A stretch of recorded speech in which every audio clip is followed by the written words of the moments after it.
J'apprends les mitzvot en vidéo avec TorahBox.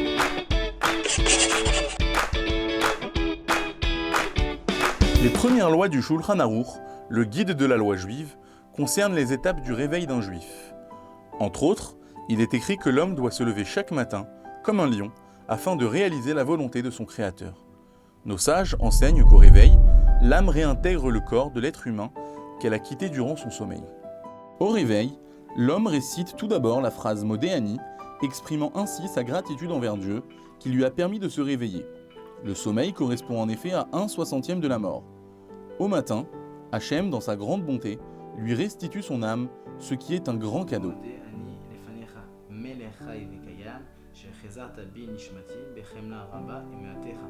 Avant de se mettre debout, il est conseillé d'attendre une dizaine de secondes, car il est dangereux pour la santé de se lever précipitamment, chose pouvant provoquer un évanouissement.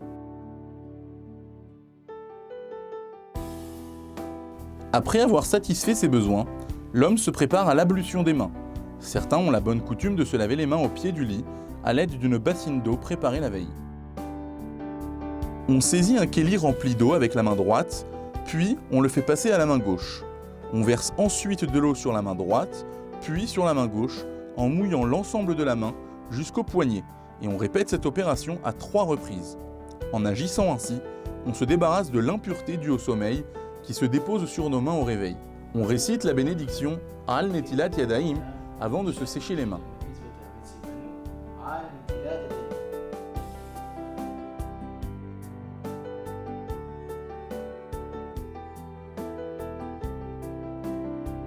On prononce la bénédiction Asher Yatzar, que l'on doit réciter après chaque passage aux toilettes, et dont le contenu est une glorification d'Hachem pour avoir créé un corps humain si parfait. Nos sages ont instauré que chaque matin, il faut réciter un certain nombre de bénédictions afin de louer Hachem sur le bon fonctionnement du monde et également pour le remercier de nous donner quotidiennement la possibilité de voir, de marcher, de pouvoir se lever en bonne santé, etc. Lorsque l'on s'habille, il faut s'efforcer de rester pudique, même là où il n'y a personne, car Hachem est partout.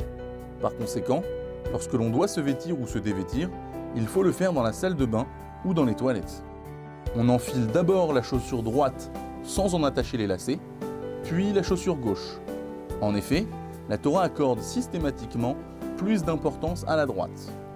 On noue ensuite la chaussure gauche avant la droite, car concernant les nœuds, la Torah donne la priorité à la gauche. Il faut porter des habits propres et respectables comme on en porterait devant un chef d'État ou un président, et a fortiori devant Hachem, le créateur de l'univers.